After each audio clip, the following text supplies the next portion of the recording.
Lezi ndaba zehora lesikhombisa sikwethulela zona bukhoma ekomkhulu le-SABC Auckland Park eGoli naze inohlonze kusihlwanjeni. I'm confident. I worked hard last year. I think I pushed myself harder than I ever have. And obviously towards the end I kind of burnt out a little bit. Ongoti bezemfundo baxwayise ngokuthi akungaqhathaniswa imiphumela kamatikuletsheni laba abafunde enyakenye nemiphumela yabafunde kweminye iminyaka eyedlule ngoba abafundi ababhekani nezimo ezifanayo. Imiphumela yabafundi abebenza umatric izomenyezelwa kusasa. Imizwa engizwa manje angikwazi nokuyichaza. Umfundi owenza umatric ophumelele ngamalengiso uthi injabulo anayo ayichaziki. There are a number of visitors towards KwaZulu-Natal during this festive season. Obviously, with the schools reopening tomorrow, today is the last day of our visitors who are now returning home. Wenyukile umthamo weimoto emgwaqeni emkhulu yakuleli izwe njengoba abantu bephindele emsebenzini nezingane zilungiselela ukubuyela ezikoleni ngolwesithathu. Nina bovemvano likaphunga nomageba uvemvano olumabalazi ibhadi ngibeni yalithinta liyahwaqabala siyakhuleka nina bezinyane lengezengeze.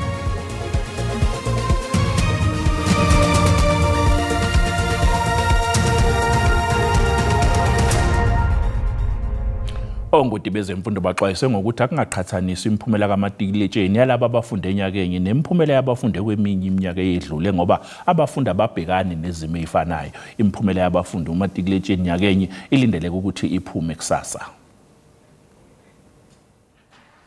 Lesi yisikhathi sokuthi ababefunda umatikuletsheni nyakenye bavune lokho abakutshalile.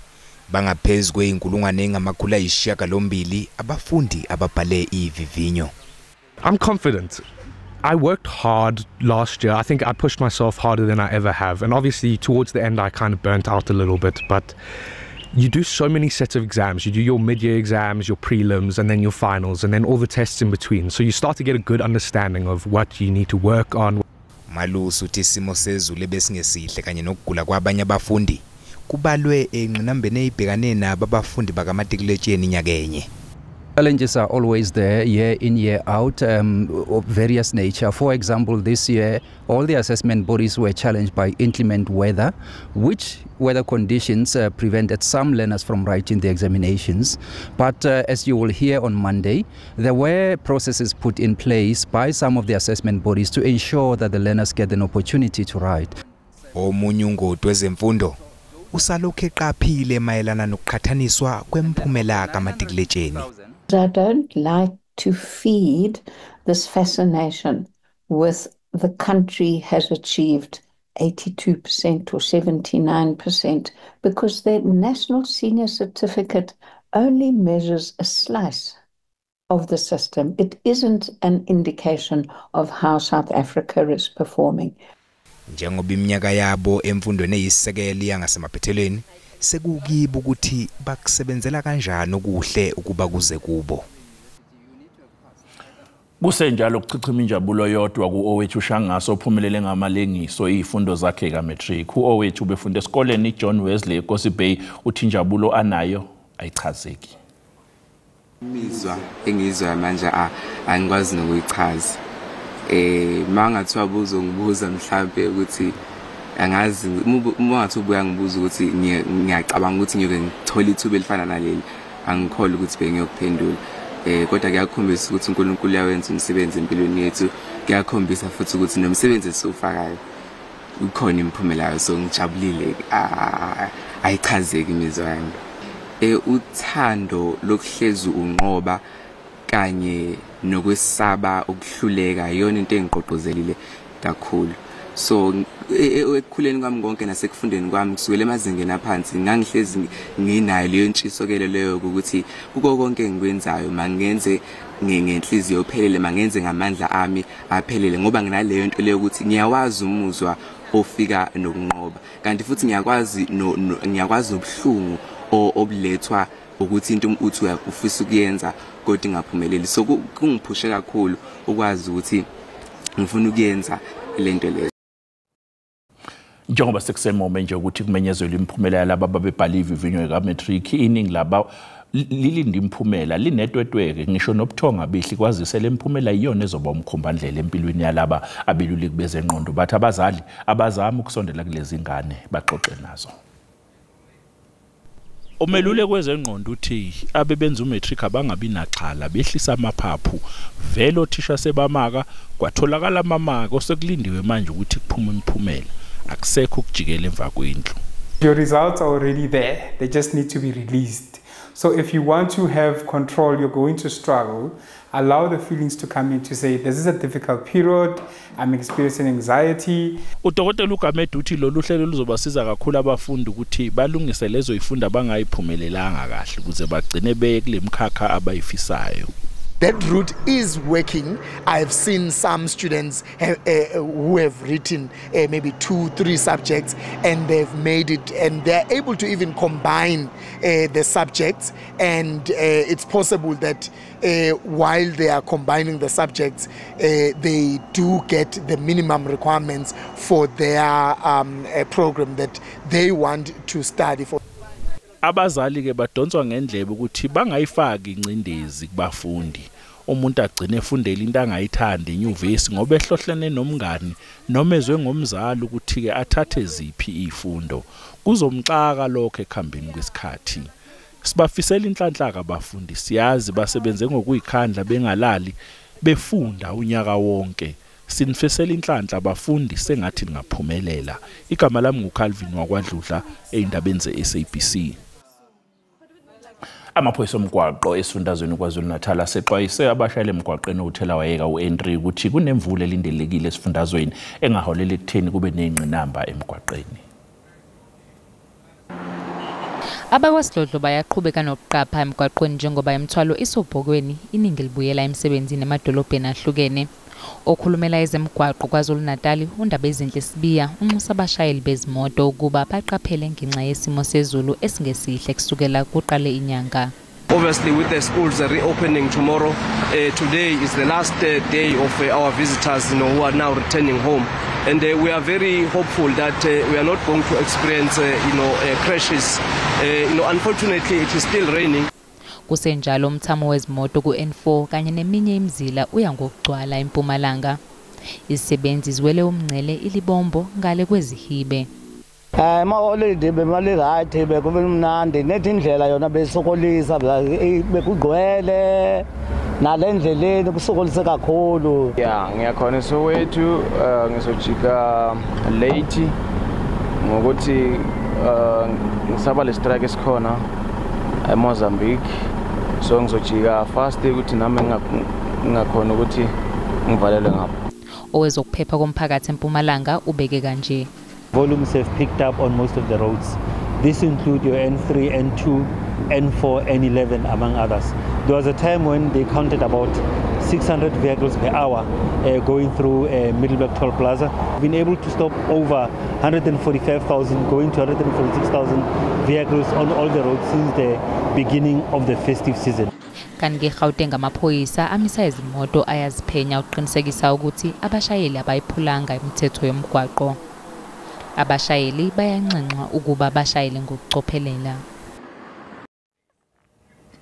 Mbukile sasiqwe itolo kanti manje sibuya sizokuphathela udaba oluthe. Because ibrother yami liswelekile. And ibrother yami nje benihlala naye abendlini. Uthuthulwa kwabulawa iphoyisa emfuleni eKapa ngesikhathi liphuthuma endaweni yesigameko lapho kade kuphangwa khona. Lolo daba mbukile ngezinye izindaba bese siyiphethe uma ngabe sibuya itolo.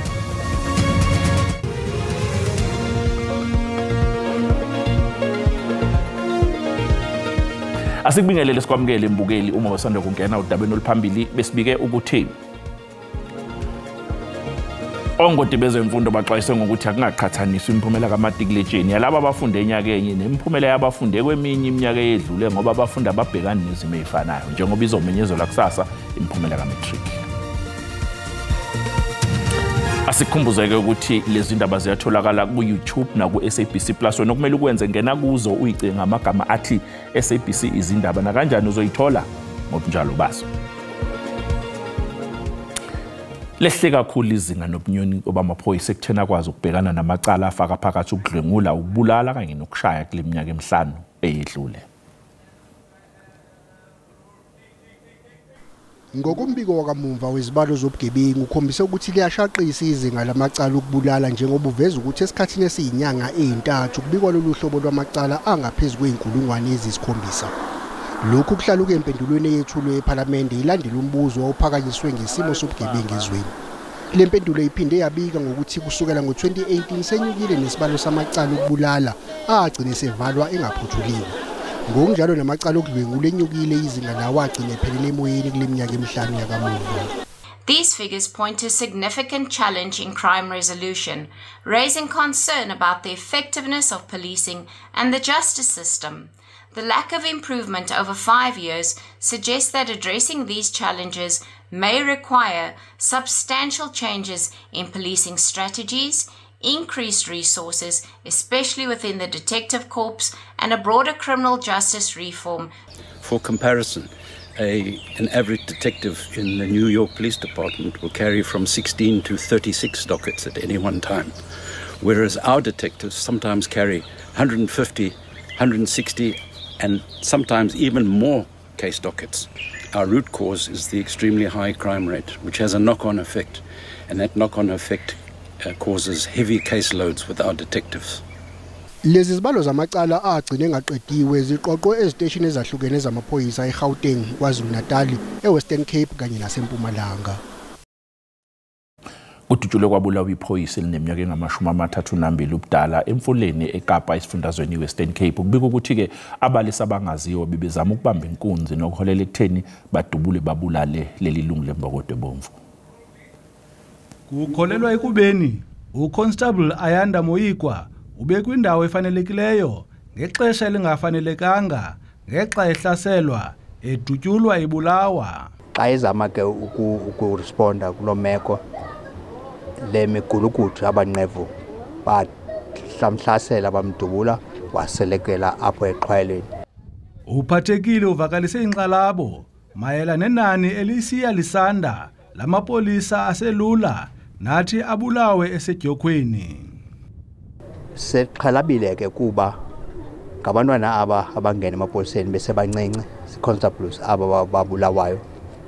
Xa usekela commissioner lebambele ucommissioner wamapolisa bethetha uJenna Musikiti, uLieutenant Jenna Musikiti, utshilo into kokuba lelesihlanu kulonyaka nje kwezi ntsuku zeli-12 usukela ngoJanuwari ipolisa elithe labulawa lisemsebenzini. Amapolisa akwadlulise umyalezo wovelwano kusapho elo lithe laxhwaleka. Kubuhlungu because ibrother yam naliswelekileyo and ibrother yam nje bendihlala naye endlini. Umke apha ekuseni ephangela nanzokwethuka xa kufika amapolisa apho ezongqongqoza ndavuka ebhedini ndavula umnyango bathi mandize ndaphuma ndahamba kanti bandisa apho kwenzeke khona le nto yenzekileyo. Bobabini uMoyikwa kunye nonyana wakhe ominyaka 2 ubudala bekulindeleke ukuba babhiyozele usuku lwabo lokuzalwa ngomhla we-15 nowe-17 kule inyanga imiyo. Kubongozwa uluntu ngelithi malize ngaphambili nolwazi elakuthi lincedise kuphando lwelityala. Ndingumlamli Maneli wendaba ze-SABC eKapa. Mbukeli njengoba unyaka wezifundo zika-2025 uzoqala kabusha ngoLwesithathu, abazali bathutheleke itole ethengisa insiza kufunda ukulungiselela ukuvula kwezikole, lokhu kufaka phakathi izincwadi kanye nezinto zokubhala. Njengoba sekusele izinsuku ezimbalwa nje ngaphambi kokuvula kwezikole, abazali baphume bengena kulesitolo esidayisa izinto zokubhala beyothenga ngomzuzu wokugcina ngaphambi kokuthi kufike uLwesithathu. Isidingo esikhulu, izincwadi zokufunda, amapeni nezinye izinto zokubhala okuthiwa sesiphelile emashalofini. My daughter is in Welkom. I'm buying stationery for her. So I always buy here every year. So yeah, I'm happy. The prices are good. Abazali bathi bayajabula ukuqala konyaka omusha futhi banethemba lokuthi lokhu kuzogqugquzela okuhle ezinganeni zabo. Schools will be opening soon, so we are busy preparing ourselves. Yes, my son here is very excited to go back to school. So me as a parent, I'm very excited, can't wait for the good results again. Isitolo esithengisa izinsiza zokufunda sithi sibone isidingo esikhulu salokhu kusukela ngoZibandlela. Even by December, we already started, and the demand was so high, our stock even ran out, but we even had to order more and more. So we have high demand of clients coming in, buying and all that, and we've been assisting them very well. Izikolo zizovula ngoLwesithathu kanti laba bazali bathi basebenzisa izinsuku zokugcina ukulungiselela ukuvula kwezikole.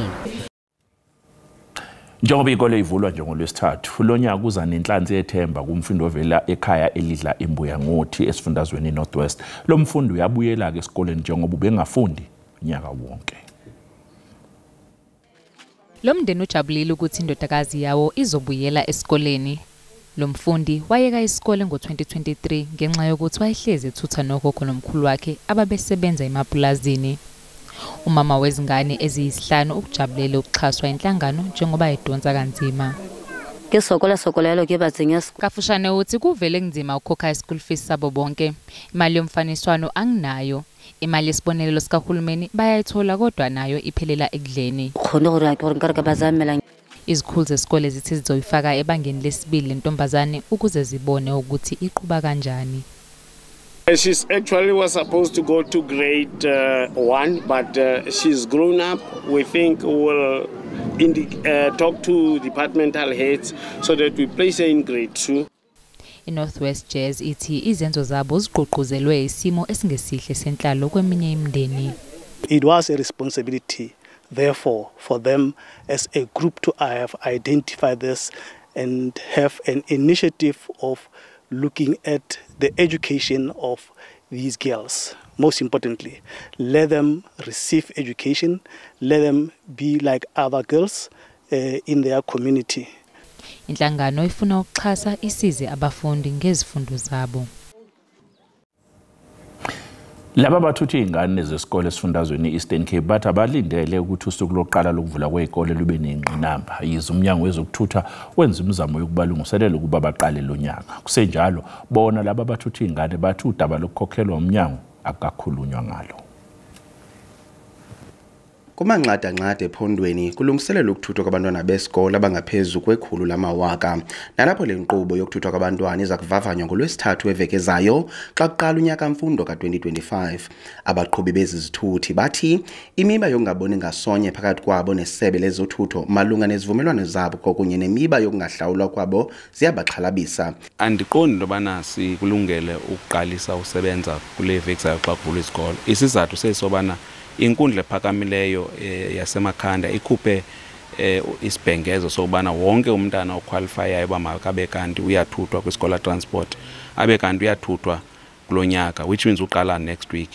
Xa ujonga ke ngosuku namhlanje uyotho kule veki zayo sibe singekafumani i-new allocations namanani wabantwana abakhoyo ngoku njalo njalo. Iminisho ukuthi londo ingxaki zabakhona next week Wednesday.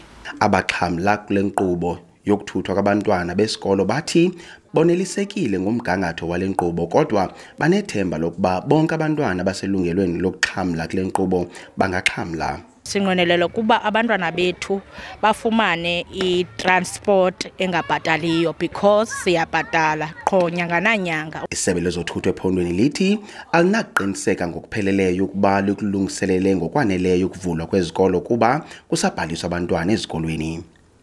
Usuku nosuku oludlulayo umzuzu nomzuzu odlulayo uyasincedisa bangabana sifikelele kulonto leyo. Sisenensuku ezimbalwa ke phambi kokuba sibe nokufika kusuku lokuvulwa kwezikolo futhi sinethemba lokuba ngabana xa kufikelele lo xesha sizawube sesikulungele ukuthutha abantwana. Zingaphezulu kwamawaka amathathu izithuthi zabantwana besikolo ezihloliweyo kwiveki ephelileyo lisebe lezothutho kwaye oluhlolo luyaqhubeka.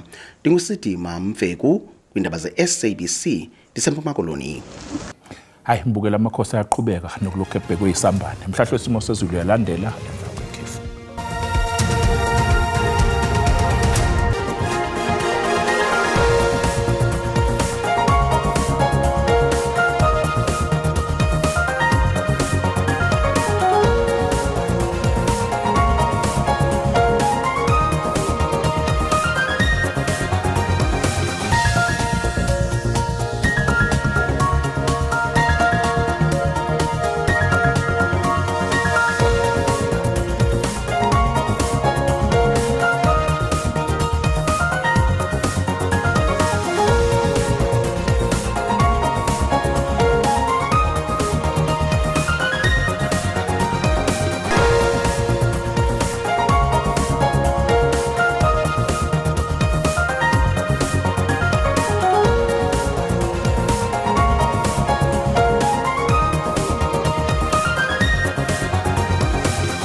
Mbukeli sibika lapha besikuphathele zona ngoloko amageba kusasa siyabuya ngehora lokuqala nangehora lesikhombisa uzobe khona noXolo Mantshinga. Usale kahle.